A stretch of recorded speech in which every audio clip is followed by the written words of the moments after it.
Adı güzel, özü güzel, güzel Muhammed. Adı güzel, özü güzel, güzel Muhammed. Canımızdan aziz bize güzel Muhammed. Senin nurun alemleri nurlandırdı her geceni. Sana aşık olan gönlün dindirer bütün kederi. Adı güzel, özü güzel, güzel Muhammed.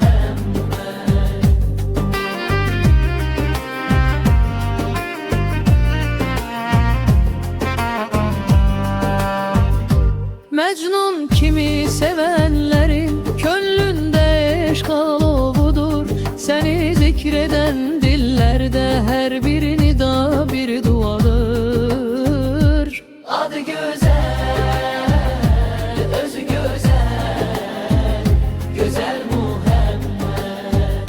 Senin yolun hak yoludur, seni seven kamalar. Yunus der ey Resulum, seni seven hoş olar. Adı güzel, özü güzel, güzel Muhammed.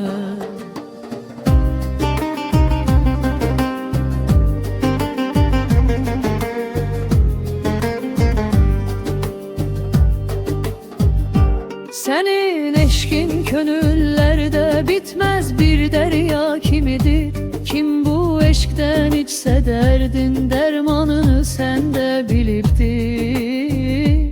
Adı güzel, özü güzel, güzel Muhammed. Herkes senin nurun ile tapar içinde dirilir. Sana salavat getiren bulur kalbin sevincini.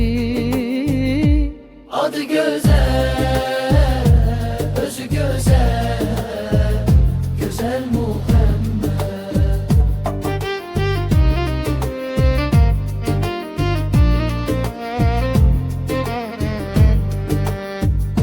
Yunus senin adın çekip aşık oldu gönülce. Adın ele güzeldir ki derman olur her dile.